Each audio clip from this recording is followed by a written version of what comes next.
course, alam po natin na itong linggong ito ay linggo ng muling pagkabuhay ng Panginoong Hesus. At gusto ko lang i-remind kayo, mga kapatid, na sa lahat ng Sundays ng isang taon, bilang mga Kristiyano, alam nyo bang ito ang pinakamahalagang linggo? Okay, sa lahat, nasa 52 Sundays, no? Ito ang pinakamahalagang Sunday sa buong taon. At ito kasi ay ang pinaka-climax ng Holy Week. Ito ang, of course, nag-umpisa na noong Huwebes, nag-holiday na, tapos namatay ang Panginoong Hesus. Inaalala, siyempre, hindi siya namamatay taon-taon. Inaalala ang kanyang kamatayan nung Biyernes, tapos siya ay nalibing at ito nga, kaya nga Sunday, at dahil sa Sunday, pag-alala ng kanyang muling pagkabuhay, asan tayo dapat? Swimming, siyempre. Di ba? Most important Sunday of the year. Pero alam niyo, yung ginagawa po ng mga tao ay sineselebrate ito sa pamagitan ng pagsuswimming. Wala naman pong masama doon. Siyempre sa mga nagbabakasyon. Pero alam niyo, kung kayo halimbawa natapat na bakasyon sa ganitong panahon ng Holy Week, pati yung mga nanonood sa atin online, ay alam niyo, maganda pa rin na kung asan ka mang lugar, maghanap ka ng Christian church doon at mag-attend. Kasi ito ay special na Sunday para kay Lord. Amen? Kaya paki-congratulate nga yung katabi nyo, congratulations. Nasa tamang lugar ka ngayon. Amen? Basahin natin itong mga verses na ito. 1 Corinthians 15, verse 12 hanggang 19. Ngayon, kung pinapangaral naming si Kristo yung muling nabuhay, bakit sinasabi ng ilan sa inyo na hindi muling bubuhayin ang mga patay? Ang chapter 15 ng 1 Corinthians ay tungkol sa resurrection, tungkol sa muling pagkabuhay ng mga patay. Nasabi niya, totoong-totoo ito. Bakit? Kasi nga si Jesus mismo ay nabuhay mula sa mga patay. Tapos verse 13, ituloy natin. Sabi niya, kung totoo yan na hindi bubuhayin muli ang mga patay, lilitaw na hindi muling binuhay si Kristo. Verse 14, sabayan niyo po ako. At kung si Kristo ay hindi muling binuhay, walang kabuluhan ang aming pangangaral at walang katuturan ang inyong pananampalataya. Alam nyo, yung salitang walang kabuluhan, walang katuturan, ang ginamit na salita dyan sa English ay in vain. Pakisabi ng malakas, in vain. Nung mga nakaraang linggo, pinag-usapan natin ang vanity. No, hindi tayo dapat nabubuhay para sa mga bagay na in vain. Pero dito naman, pag-usapan din naman natin yung mga bagay na hindi in vain. Okay? Kasi sabi niya, kung ganun din lang pala, hindi naman pala totoong nabuhay si Kristo, then our preaching and your faith is in vain. Pero dahil nabuhay nga muli si Jesus, ibig sabihin, your faith is not in vain. Amen? O, ituloy muna natin verse 15. Sabi niya, kung ganun, lilitaw na kami mga sinungaling na saksi ng Diyos. Pakisabi ng malakas, saksi. Babalikan natin yan mamaya. Dahil pinatututuhanan namin na muling binuhay ng Diyos si Kristo, ngunit hindi naman pala kung talagang walang muling pagkabuhay ng mga patay. Next. Kung hindi muling binubuhay ang mga patay, hindi rin muling binuhay si Kristo. At kung hindi muling binuhay si Kristo, tayo'y nananatili pa sa ating mga kasalanan at walang katuturan ang inyong pananampalataya. Again, sabi niya, your faith is futile. Another word for saying your faith is in vain if Christ did not rise from the dead. Verse 18, hindi lamang yan. Lilitaw pa na ang mga lahat ng mga namatay na sumampalataya kay Kristo ay napahamak. Verse 19, sabay-sabay po. Kung ang pag-asa natin kay Kristo ay para lamang sa buhay na ito, tayo na ang pinakakawawa sa lahat ng tao. Okay, yun po ang pag-uusapan natin ngayon. Pakisabi ulit ng malakas, not in vain. At dalawa, yung gusto kong sagutin natin ngayon, unang tanong, what is not in vain? At pangalawang tanong ay, what should be not in vain? Or sa Tagalog, simply, ganito lang. Ano ang hindi sayang? Pangalawa, ano ang hindi mo dapat sinasayang? Okay? Ano ang hindi sayang? Yun po ang una nating sasagutin. Unang-una, okay, what is not in vain? Number one, Christianity is not in vain. Okay, pakisabi na malakas, Christianity is not in vain. Being a Christian is not in vain. Come on. Ito, pag make it personal, sabihin mo, my. Come on. My being a Christian is not in vain. Ang pagiging Kristiyano ko ay hindi walang kabuluhan. Come on, sinong naniniwala doon? Tingnan nyo itong verses na ito. O balikan natin yung verse 14, ha?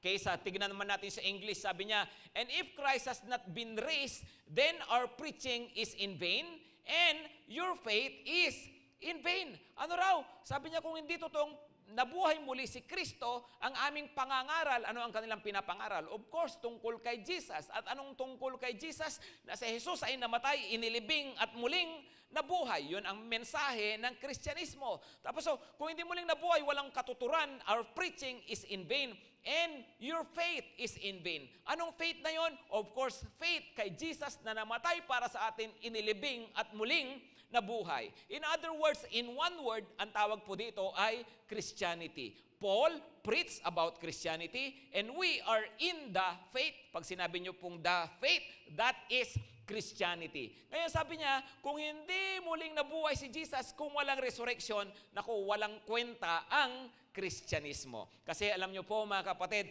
ang Christianity, yan ang pinakapangunahin na dapat na iintindihan natin na dala nito sa buhay natin. Yung pangwalang hanggan. Christianity is about eternity. Hello? Christianity is not just about prosperity. Si Lord ba nagbibless sa lupa? Come on. Nagbibless ba ang Panginoon? Of course, nagbibless siya. Pero kung yun lang ang habol mo sa Panginoon, ang babaw nun. Kasi paano kung may problema na? Di ba? Kung ang habol natin kay Lord ay pansamantala, mga bagay lang dito sa lupa, hindi tayo tatagal sa ating pagsunod sa Panginoon. Bakit? Halimbawa, paano kung nag-church ka, sumusunod ka sa Panginoon, nagpapaka-Kristiyano ka kasi gusto mo lang mabless ka ni Lord? Paano kung hindi sinasagot yung mga prayer mo? Paano kung nagkakaroon ka ng problema? Paano kung mayroong mga nawawalang mahahalagang mga bagay at mga tao sa buhay mo? Paano na yan? Kung yun lang ang habol natin kay Lord, hindi na tayo magtutuloy. Kasi nga, ang tingin lang natin, mga pagpapala dito sa lupa. O kaya, ito pa ang kabaligtaran yan. Paano kung lahat ng kailangan mo, mayroon ka na? Lahat ng gusto mo, mayroon ka na. O di goodbye na rin, Lord. Total na, nakuha ko na lahat ng gusto ko. Di ba? Pero if we understand na ang Christianity is about eternity, higit sa lahat, hindi ko sinasabing hindi nang bibless, hindi ko sinasabing hindi natin nararanasan si Lord dito sa lupa, pero we have to understand na ang dala-dala sa atin ng Kristyanismo ay hindi lamang para sa buhay na to, kundi para sa buhay na walang hanggan. Amen? At ito ay na ibinigay sa atin ng Panginoon, mararanasan natin lalo balang araw sa pamagitan nga ng resurrection, muling pagkabuhay ng mga patay. Pakisabi nga ulit ng malakas, resurrection. Ang resurrection ay mensahe na bigay sa atin ng Panginoon, hindi lang para paniwalaan, kundi talagang para pagtiwalaan natin na mararanasan natin balang araw. Bakit? Dahil naranasan ito ng Panginoong Jesus. Okay? Ganito ha, no? Ang resurrection ay isang mensahe na talagang exclusive para sa mga Kristiyano. Ibig sabihin, yung iba-ibang mga paniniwala ay kung ano yung kanilang pagtingin, pagdating sa kamatayan at pagdating sa buhay sa kabila. Halimbawa, no, mayroon tinatawag na reincarnation. Alam natin yon, right? Right? Ano ba yung reincarnation?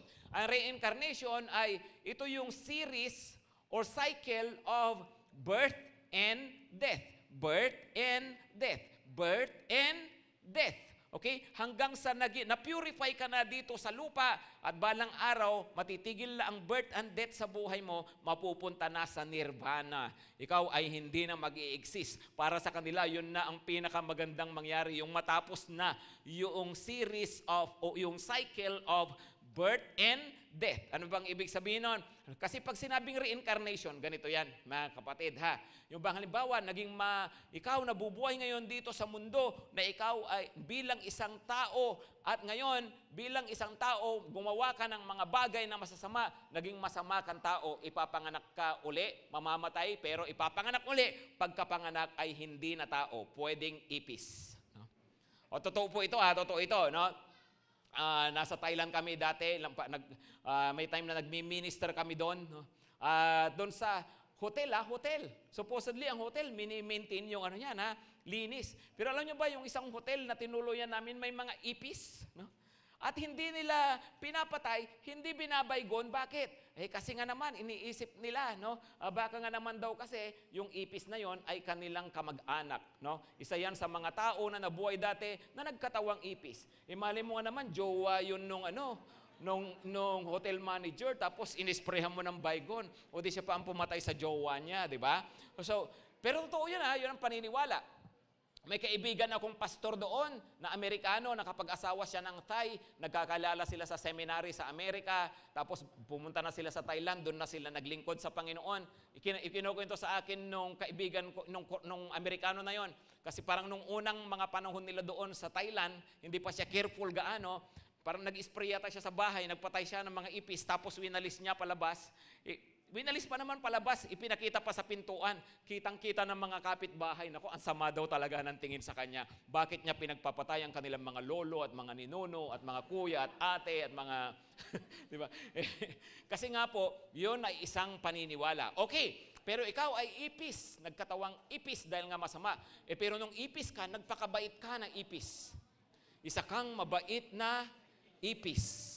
Hindi ka nangangagat ng mata ng taong natutulog. Ganon. Alam mo kung ano mangyayari sa'yo? Dahil mabait kang ipis, mamamatay, tapos ipapanganak ulit, mapupromote ka na. Pwedeng daga naman. Di ba? Pero totoo yun hanggang sa mabait, hanggang sa naging napakabait mo na daga pala, pwede kang ipanganak ulit na tao. Okay? At pag ikaw pinanganak na tao at naging mabuti kang tao, ipapanganak ka uli. Pero ngayon, pag pinanganak ka ulit, bilang tao na uli, pero pwedeng ang reward mo naman ay ipapanganak kang mayaman. Ayan. Ipapanganak ka na may magandang kalagayan sa buhay. Pero ikaw ay sakto lang yung kabaitan mo. Ipapanganak uli, kaya lang napakahirap naman na buhay. Tao pa rin, di ba? Pwedeng tao pa rin. Hanggang sa paulit-ulit, hanggang sa na-perfect mo na ang pamumuhay sa mundo, at balang araw pag na-perfect ka na, mamamatay sa huling pagkakataon at masasama na sa tinatawag na nirvana, kung saan hindi ka na ipapanganak uli. At yun na raw para sa kanila ang pinakamagandang dapat mararanasan ng isang tao. Okay? Tawag po doon, reincarnation. Iba-iba yung mga paniniwala. Pero alam nyo, ang message ng resurrection ay mensahe na mayroon tayo. Bakit? Dahil si Jesus mismo ay hindi lang namatay, kundi siya ay muling nabuhay. Kaya nga ang Christianity is about believing Jesus who rose from the dead, and because of that, those who believe in Him will also someday rise from the dead. Amen? Amen? Palakpakan naman natin si Lord. Diyan, di ba? Yung pala yun, no? Ang Kristyanismo ay pinakakaiba na mensahe nito sa ibang mga tao ay ang muling pagkabuhay ng mga patay, no?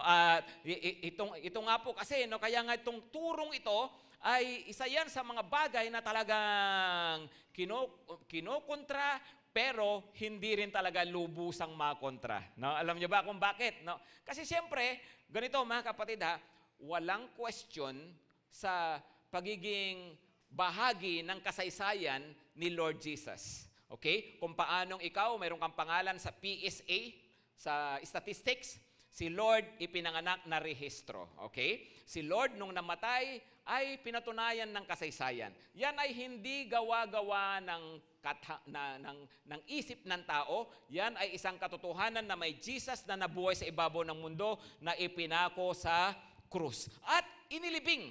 Lahat ng yan ay katotohanan na ayon sa kasaysayan. Ngayon, hindi madidinay na ipinako siya sa krus. Hindi madidinay na siya ay namatay sa krus. Pero ang dinidinay, ang tinatanggihan, ang ipinagkakaila ay yung siya ay muling nabuhay. Okay? Kaya nga, ang sabi ng mga kontra sa Kristyanismo nung unang panahon ay yung mga alagad ni Jesus. Inilibing nga siya, pero pagkalibing ninakaw ang kanyang bangkay. At pagkatapos pinagsabi nila na siya ay muling nabuhay. Ganon, no? So yun ang naging usapan noon pa mang unang panahon, ninakaw lang ang bangkay ni Jesus. Kaya yung kinakanta natin, empty tomb, yung kanyang puntod, yung kanyang libingan, walang laman, talagang walang laman kasi ninakaw ni na Pedro, ninakaw ni na Juan, ni na Santiago, at itinago, no, para lokohin ang mga tao. Okay, yun ang kanilang sinasabi. Pero ang hindi maintindihan ng mga scholars, ng mga experts, ng mga philosophers, ng mga historian, hindi nila maintindihan ay kung totoo na ninakaw lang at nang loloko lang itong sina Pablo, sina Pedro, kung totoo na alam nila sa kanilang sarili na itinago nila ang bangkay, bakit pinanindigan nila kahit matorture sila at kahit patayin sila? Yon ang hindi maintindihan. Kaya sabi nila, mukhang totoo nga ang sinasabi ng mga saksing ito. Pakisabihin ulit ng malakas, saksi. Alam nyo ba yung salitang saksi sa wikang Grego, marturos, na yun ang tinatawag natin ngayon na martir. Hello? Martir. Di ba tayo, ibang gamit natin ng salitang martir, tama? Ano ba ang martir para sa inyo? Yung alam mo nang pinagloloko ka, in love na in love ka pa rin, no? Ay, yung martir yun, no? Pero, sa kanila, ang martir ay yung isang tao na talagang sumasaksi sa kamatayan ng Panginoong Hesus at muli niyang pagkabuhay, pinaninindigan nila ito at hanggang sa patayin sila, torturin sila, pinanindigan pa rin nila at hindi nila ikinaila kahit kailan ang katotohanan ng pinangangaral nila, sila yung tinatawag na martir. Na sila ay sumaksi hanggang sa kamatayan, kaya nga ang mga tinatawag na martir ngayon yung handang magdusa para sa Panginoon. Maliwanag? Maliwanag? So, sila yung mga witnesses. Sila ay martir. No? Bakit? Pinanindigan talaga nila. Alam nyo ba kung anong ginawa kina Pedro? Si Pedro ipinako ng patiwarik. Pero hindi siya bumigay. At walang sino man sa mga apostol na to na nagsabi na hindi, kawagawa lang namin yun. Itinago lang namin yung bangkay. Di ba? Kung tayo po yung ganon, di ba, yung pag tinutorture ka na, alam mong hindi totoo, yung sinasabi mo, alam mong nanloloko ka lang, malamang bibigay ka na. Tama? Tama? Pero itong mga Kristiyanong to, ang daming ginawa sa kanila, pinapakain sa leon. Kung napapanood yung mga gladiators, mga ganyan, ilalagay sila sa arena, tapos ipapakain sila sa leon, itatali sa poste, tapos susunugin ng buhay. Yung iba, binabalatan ng buhay, pinupugutan ng ulo, no? Yung pugot pa ng ulo, yung blade ang gamit, Ruby, no? Yung gillet lang, ginigilitan, gano'n. Ginaganon, no? Torture, tinotorture sila. Si Pablo, pinugutan ng ulo, di ba? Pero kahit kailan, hindi sila bumigay. Bakit? Alam nila at alam na alam nila ang kanilang pinatututuhanan, si Jesus ay muling nabuhay sa mga patay. Amen? Pag-isabi ng malakas, Jesus is alive. Ngayon, alam nyo, sa totoo lang, tayo, no, kahit hindi natin alam yung mga yan, dapat kung totoong tinanggap mo si Jesus, kung totoong sumasampalataya ka sa Kanya, ikaw mismo, kahit di mo alam yung pinagdaanan ni na Pablo, ikaw mismo dapat alam mo sa sarili mo, buhay si Jesus, kasi nararanasan mo siya sa buhay mo. Ewan ko sa iyo, pero mulang tinanggap ko si Lord, alam na alam ko, buhay na buhay siya, totoong totoo siya, kasi nararanasan ko siya, at totoo siya sa mga karanasan ko sa buhay ko. Amen? Come on, pakisabi ulit ng malakas, Jesus is alive. Tingnan nyo po itong 1 Corinthians 15 verse 19. 1 Corinthians 15:19. If in Christ we have hope in this life only, we are of all people most to be pitied. Yun yung binasa rin natin kanina sa Tagalog. Sabi niya, kung ang pag-asa natin kay Kristo ay dito lang sa buhay na ito, tayo na ang pinakakawawa sa lahat. Oo nga naman, no? Kaya nga pinaninindigan na ang ang Kristyanismo kasi, hindi lang yan para dito. Ang Kristyanismo ay pang walang hanggan. Kaya ka naging Kristiyano, kaya ka nagpapaka-Kristiyano, kasi alam mo, ang dulot nito sa buhay mo ay hindi lamang para dito, kundi pang walang hanggan. Habang nabubuhay ka sa lupa, hanggang mamatay ka, hanggang buhayin ka muli, pang walang hanggan ang blessing ng Kristyanismo. That's why it is never in vain. Amen? Dahil kung dito lang, Sabi niya, kung dito lang pala ang pakinabang ng pagiging Kristiyano, ay naku, kawawa ka. Nagsasayang ka ng oras. Right? Yun ang sinasabi ng verse na yan. Kung dito lang ang pag-asa mo kay Kristo, sayang, sinasayang mo buhay mo. Di ba? Samantalang, halimbawa ngayon linggo, bakit ka pa andito? Kung para lang naman pala sa buhay na to lang ang ginagawa mo. Diba? Kung tutuusin, pwede naman ngayong linggo, nagtutulog ka na lang. O kaya mag-overtime ka. Mag-sumideline ka. Kumita ka pa. Right? Kung ang ginagawa mo na mga pagsunod sa Panginoon, pagpapakabait, ay dahil lang sa buhay na ito, naku, you're missing a lot in life. Sayang naman. Di ba yung iba nag-i-enjoy? Ikaw, tinigilan mo ang mga bisyo. Hindi ka na nagdadamo, hindi ka na nagbabato, nagsisimento, graba, at na lahat, tinigilan mo na. Samantalang iba dyan, nag-i-enjoy, kawawa ka naman. Hello? Di ba? Kawawa ka naman, imagine. Hindi mo pinapatulan sa masama ng ugali niya, hindi mo pinapatulan dahil iniisip mo si Lord. Pero yung pala, ang reward lang ng pagiging Kristiyano, hanggang dito lang, naku, patulan mo na. Mamaya paglabas mo, sakalin mo na. Pagtulungan na natin, kuyugin natin. Di ba? Hindi nga. Kasi kung ganun din lang pala ang pagka-Kristiyano, teka muna. Di ba, ang dami nating pinagkakait sa buhay natin. Amen? Amen? Nagsasayang ka ng oras, nag-o-offering ka pa. Magbibigay ka pa ng oras sa cell group. No? Come on, nagsasayang ka ng oras. Pero sabi niya, mabuti na lang, hindi totoo na ang pagka-Kristiyano ay hanggang dito lang sa buhay na ito. Ito ay pangwalang hanggan. Amen? That's why being a Christian is never in vain. Amen po? 1 Corinthians 15, 22-23. Hindi tayo umaalis sa 1 Corinthians ha. I suggest, pagkatapos po nito, mamayang gabi, basahin nyo ang buong 1 Corinthians 15 para maintindihan nyo ang tungkol sa resurrection. Okay? Sabi po, basahin natin yung 22, verse 22. Sabi po niya ay, kung ang aking, 1 Corinthians 15, 22, kung aking pamumuhay o ang aking pakikibaka sa mga beast, sa mga halimaw, sa Ephesus, ay just for this life only, nako, no? Sayang. Sabi niya, tapos sabi niya, kung hindi muling nabuhay si Kristo, verse 22 kung hindi muling nabuhay si Kristo, sabi niya, eat and drink, for tomorrow you die. Okay? Ano raw? Sabi niya, if Christ did not rise from the dead, then you just eat and drink, for anyway, tomorrow you die. Di magpakasaya ka na lang. Kumain ka, uminom. Tapos, magpakasaya ka sa buhay. Sabi nga, YOLO, you only live once. Diba?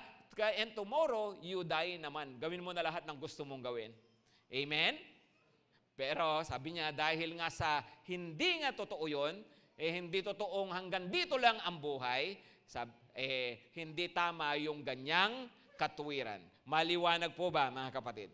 Maliwanag ba? Okay? Pakisabi ng malakas, what is not in vain? Number 1, Christianity. Number 2, what is not in vain? Ministry. Pakisabi po, ministry. Okay, ito yung dulo ng 1 Corinthians 15, verse 58. Tingnan niyo yung verse 58. Sinong kayang magbasa ng 58 verses mamayang gabi? Okay, sabi niya, therefore, kaya nga dulo na yan kaya nga meron ng therefore, no? In conclusion, sabi niya, therefore, my beloved brothers, be steadfast, immovable, always abounding in the work of the Lord, knowing that in the Lord, your labor is not in vain. Ano raw ulit yung not in vain?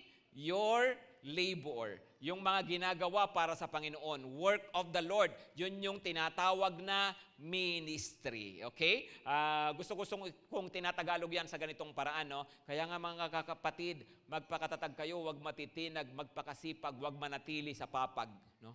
Huwag hihiga-higa. Dapat may ginagawa para kay Lord. Amen? Amen? No, sabi niya, because your labor in the Lord is not in vain. Tandaan niyo po yun, sabi niya, abounding in the work of the Lord. Pag sinabing abound, anong ibig sabihin nun? Marami. Right?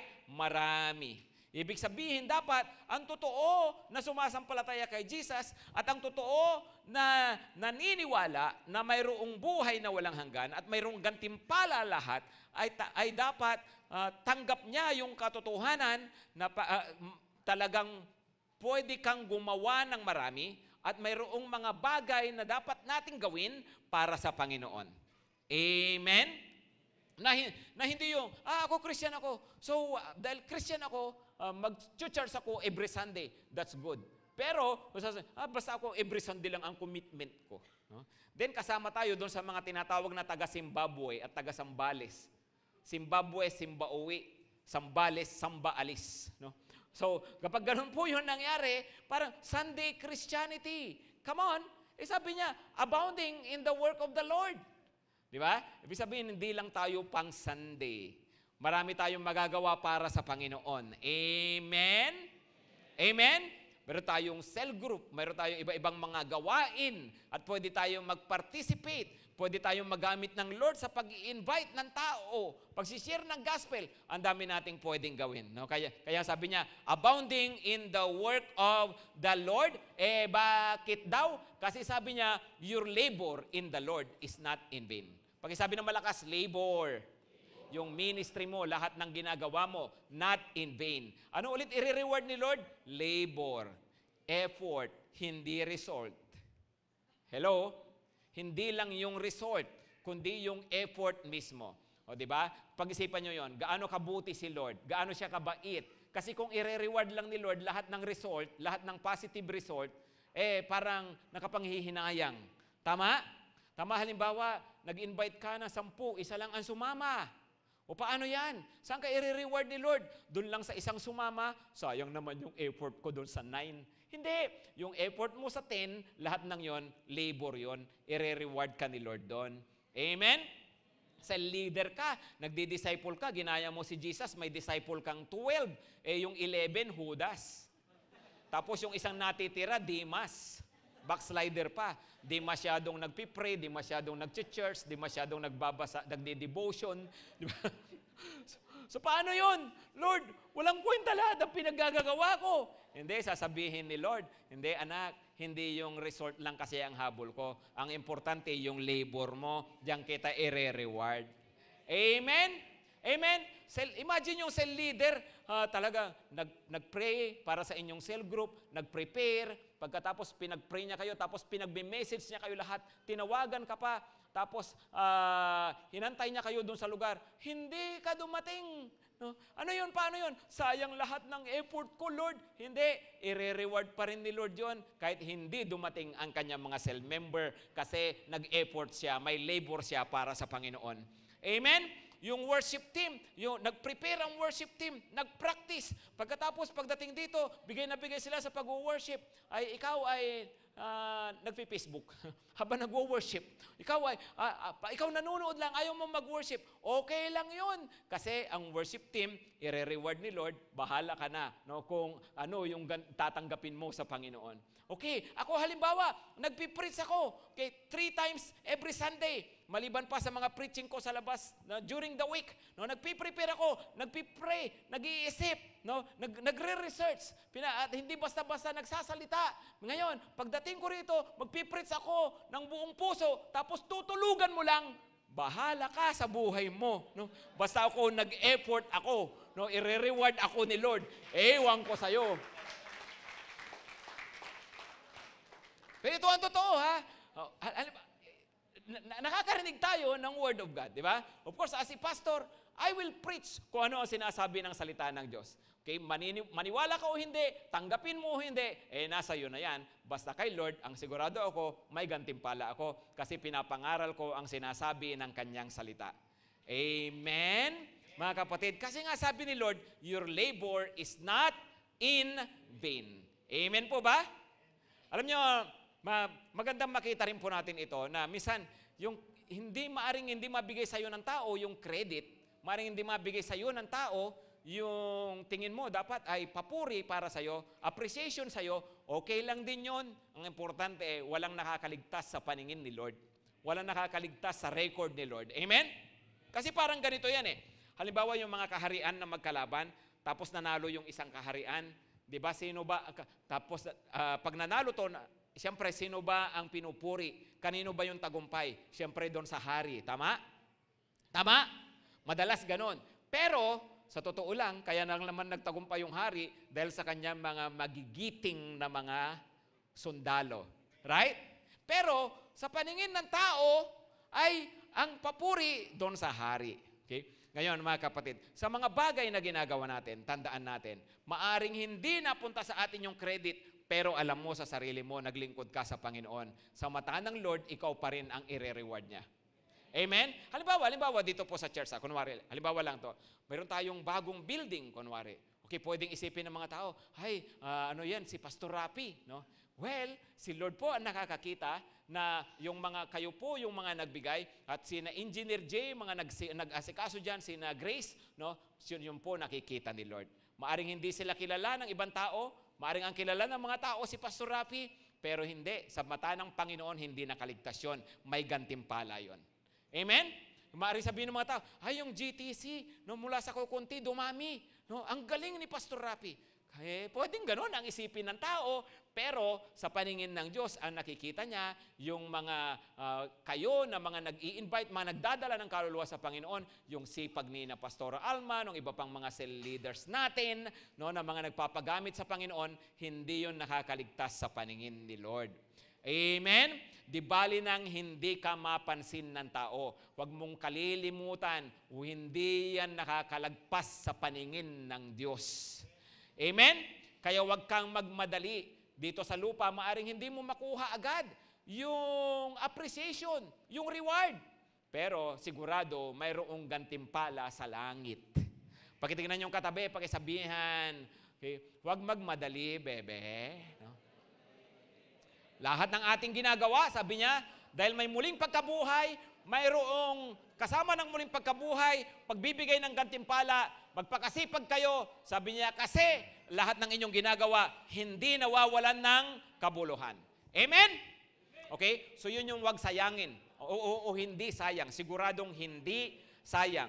Christianity is not in vain. Ministry is not in vain. Pangalawang tanong, what should be not in vain? Ano naman ang wag nating sayangin? Ito, part na natin to. No? Wag nating sayangin. Na connected naman dun sa unang dalawa na pinag-usapan natin. Okay? Unang-una ay wag mong sayangin ang iyong faith. Number 1, faith. Pakisabi ng malakas, faith. Bakit? Okay. Nasa 1 Corinthians 15 pa rin tayo. Balikan natin yung verse 1. Yung pinakaumpisa. Verse 1 hanggang sa susunod. Now, I would remind you, brothers, of the gospel I preached to you, which you receive, in which you stand. Ito yung tinanggap ninyo na gospel. Ito yung inyong pinaninindigan, and by which you are being saved, if you hold fast to the word I preached to you, unless you believe in vain. Hello? Unless you believe in vain.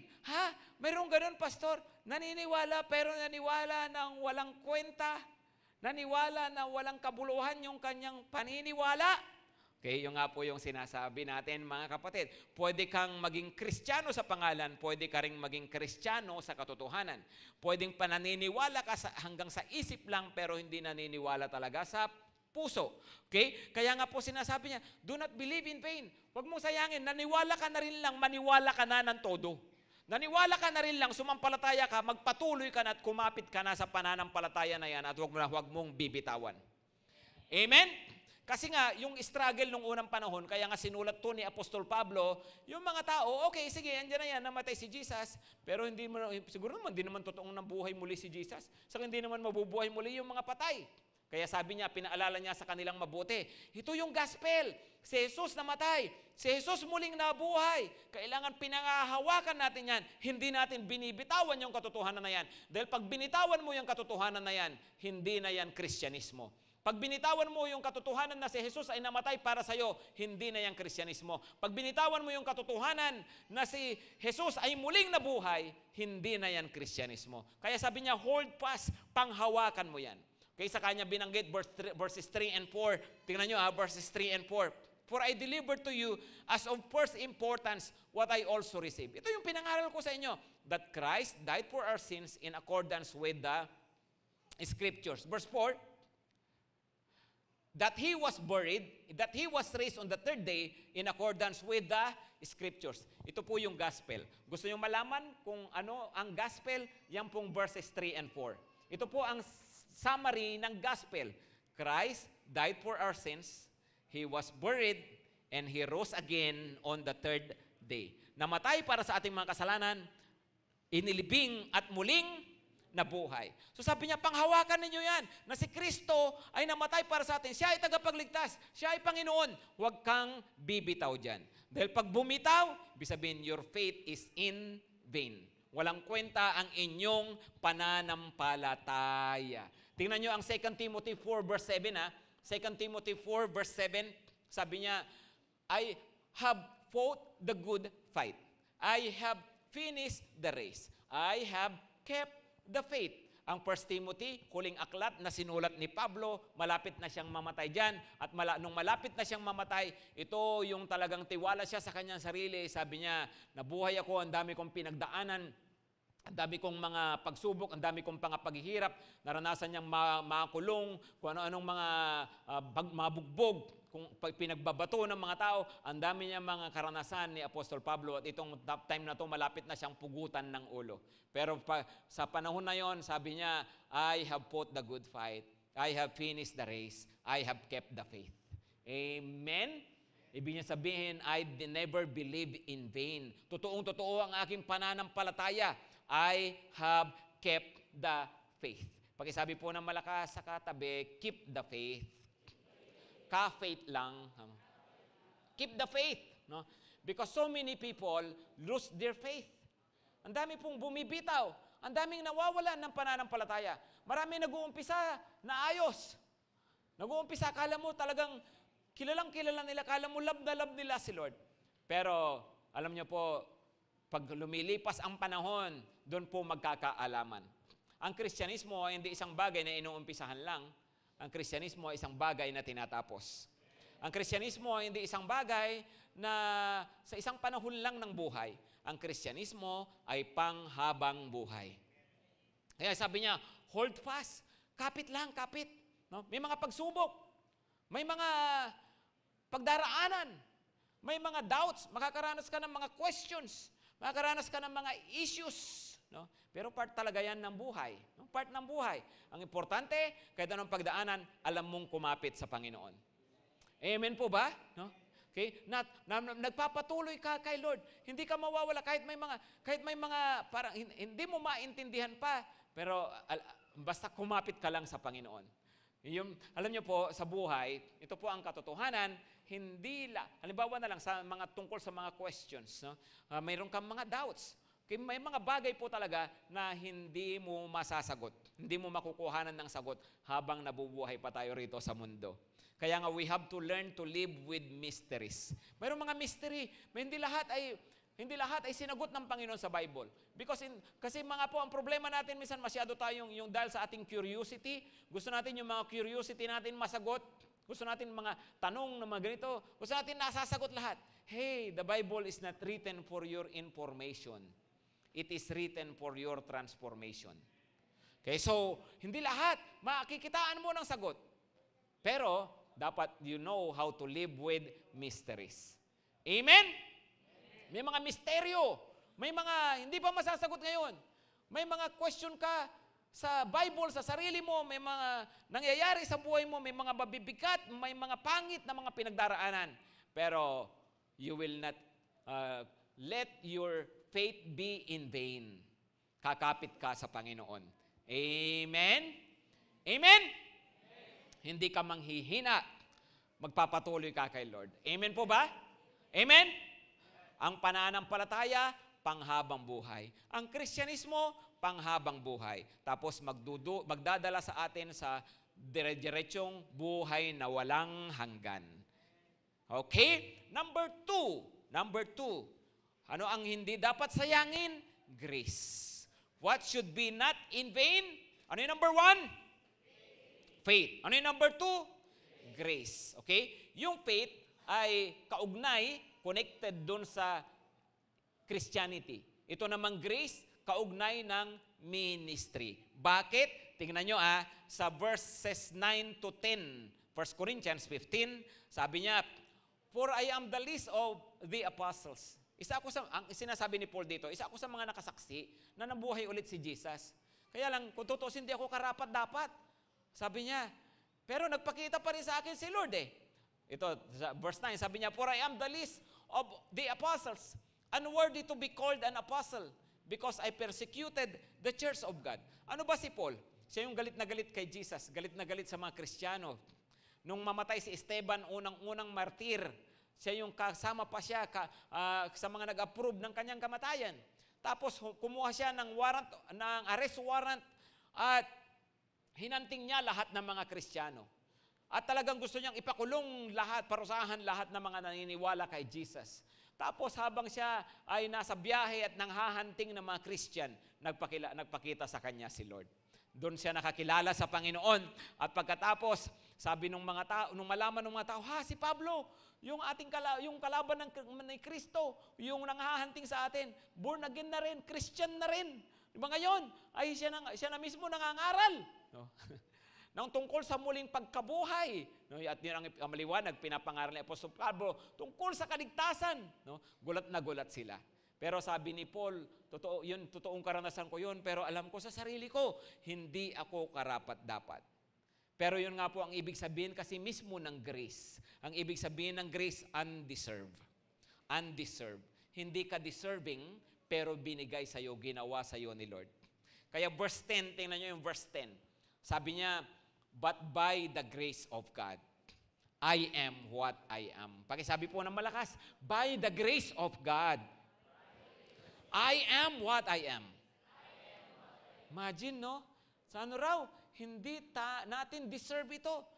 Sa totoo lang, tingin nyo ba deserving kayo pumunta ng langit? Come on.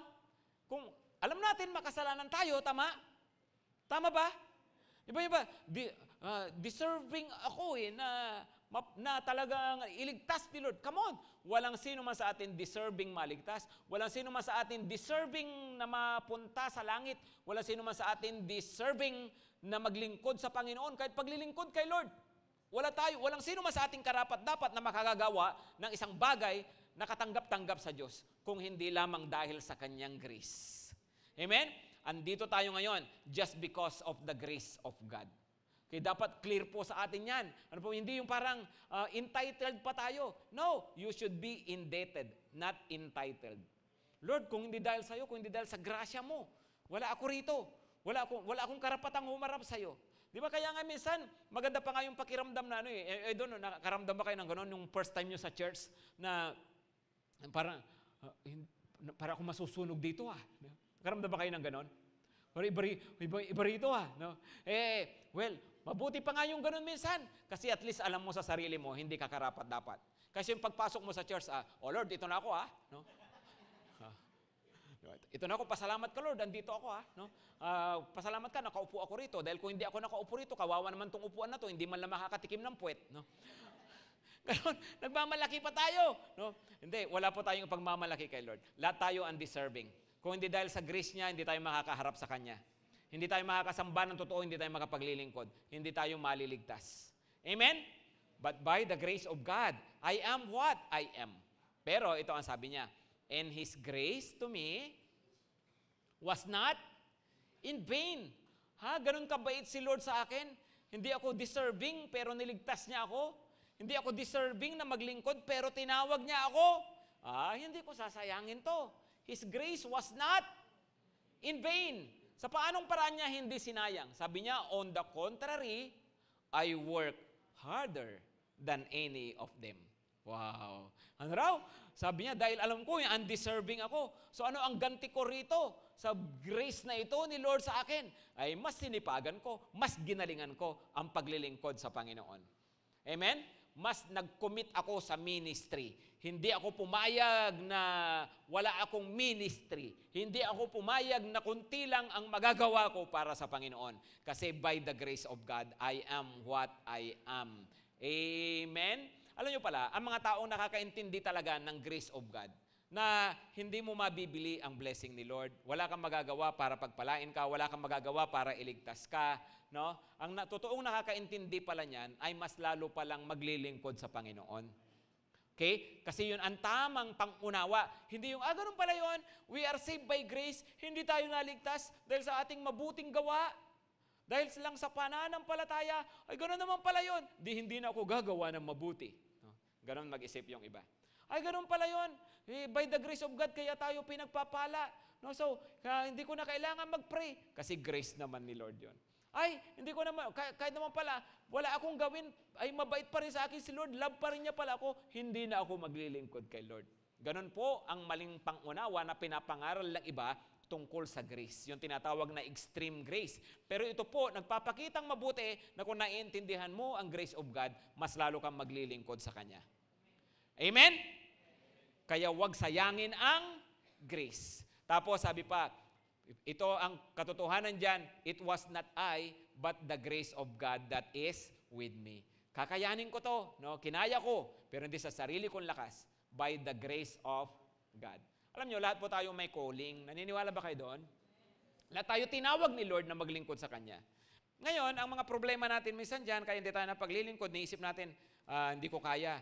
Either hindi kaya, wala akong kakayahan, o kaya mahina ako, hindi ako karapat-dapat, o kaya wala akong oras, busy ako, o kaya may mga dahilan na nakakapigil sa akin.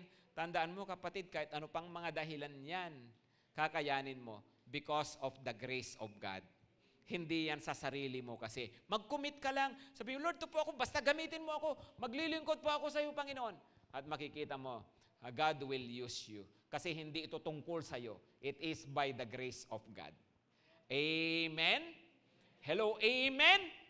Okay? So ano po yung hindi in vain? Christianity and ministry. Tumayo na po tayong lahat. At ano ang response dito? Ano ang response? Huwag mong sayangin. Since naturingan kang Kristiyano, huwag mong sayangin ang iyong pananampalataya. Amen? Amen? Ano pa? Since hindi nasasayang ang ministry, huwag mong sayangin ang grace ni Lord sa buhay mo. Ipagamit mo yan sa ministry. Amen? So sa oras pong ito, lalapit po tayo sa Panginoon. Ano po? Sa atin po, ito pong araw ng pag-alala natin ng muling pagkabuhay ng Panginoong Jesus, yung kinakanta natin kanina, the resurrected King is resurrecting me. No? Naiintindihan naman ni Lord di ba? Kung ano man yung mga dahilan natin, kung ano man yung mga napagdaanan natin, alam din naman ng Panginoon lahat ng po ng bagay na yan. Pero alam niyo, ngayon, espesyal, sabi ko, pinaka-espesyal na Sunday ng isang buong taon tungkol sa muling pagkabuhay. Tungkol sa muling pagkabuhay. Ngayon, yung muling pagkabuhay natin, balang araw pa yan, mga kapatid, balang araw pa. No? Pero ang kailangan natin lahat lagi sa buhay natin, alam nyo kung ano? Revival. Personal revival. Amen? No, kapag ikaw ay, Lord, nanghihina ako sa faith ko then si Lord, laging nagre-resurrect ng ating pananampalataya. Nire-revive niya tayo lagi. Lord, medyo nawawalan na ako ng gana sa ministry. Hindi na ako nag-i-involve gaano. Then, sabi ni Lord, let me revive you. Let me revive you. Kasi ako ay Diyos na mapagtagumpay. Napagtagumpayan ng Panginoon lahat ng bagay. Amen po ba? Sabi nung kanta natin kanina, by your spirit I will arise from the ashes of defeat. Ashes of defeat. Evaluate niyo po ang mga sarili niyo. What has defeated you the past days, the past years, months, weeks? Ano ang naging defeat ninyo? Ano yung bagay na tumalo sa inyo? Kaya yung pananampalataya mo at ministry mo, anong matamlay? Were you defeated by doubts? By problems? By trials? Have you been defeated by busyness? By tiredness? At ng kung ano-ano pa. Pero pwede ba sa gabing ito, sabihin mo sa Panginoon, Lord, babangon ako sa biyaya mo. At hindi ko papayagan na manatili akong ganito. Amen? Amen? Magpapalakas ako uli. Come on, irigalo mo to kay Lord. Ito ang salubong mo sa Panginoon. Lord, babangon ako. Magpapatuloy ako. Kristyanismo ko panghabang buhay. Magpapakalakas ako, kakapit ako sa iyo, at maglilingkod ako sa iyo. Sige po. Pakisabi nga ng malakas, galing sa puso, babangon ako. Maninindigan ako. Magpapatuloy ako. Maglilingkod ako kay Jesus. Mga kapatid, 3 araw si Jesus sa libingan. 3 araw. Kaya nga, hiram lang yung libingan na yon dahil hindi niya talaga nagamit. No? Ikaw, kumusta ka na? Ilang araw ka na dyan? No? Kung ano man yung inyong kinasasadlakan ngayon, kung ano man, yung kung saan yung tayo ay napahiga o nadapa o nananatili sa ngayon. No? Ikaw ba, inabot na ng baka man hindi lang 3 days, baka 3 years na, no? Baka 3 months, baka 3 weeks. No? Di bali na, ang importante, sa araw na to, nagdesisyon ka at sa biyaya ng Panginoon, babangon ka. Amen? Amen? Amen? Balik sa masigla at matatag na pananampalataya. Balik sa maapoy na paglilingkod sa Panginoon. Amen? Manalangin po tayo. Sige po, sabihin natin sa Panginoon, kamay, taas yung nga lang po ang inyong kamay na parang kumakapit po kay Lord. Yung kumakapit, nakagano na. Salamat po, Panginoon. Lord, narito nga po kami, kumakapit po sa iyo. Kasi alam po namin, Panginoon, na ikaw ay totoo. At salamat, higit sa lahat, kapit mo kami. Hindi mo kami bibitawan, hindi mo kami iiwan, hindi mo kami pababayaan. Kaya namin ito, Panginoon, hindi dahil sa sarili namin, kundi dahil sa ikaw na Diyos na kasama namin. At ngayon, Panginoon, narito po kami. Ang part po namin, sumunod sa iyo, maglingkod sa iyo. Binibigay namin ang aming mga buhay. Gamitin mo kami, Panginoon. Yung mga nawala, Panginoon, sa paglilingkod, gamitin mo kaming muli. Yung mga nawala, Panginoon, sa pagsunod sa iyo, ibalik mo kami, Panginoon, sa isang buong puso ulit na pagsunod po sa iyo. Lahat kami na narito, tulungan mo kami, Lord, na patuloy at buong buhay namin maglilingkod at susunod po kami sa iyo. Thank you, Lord, in Jesus' name. Amen at amen.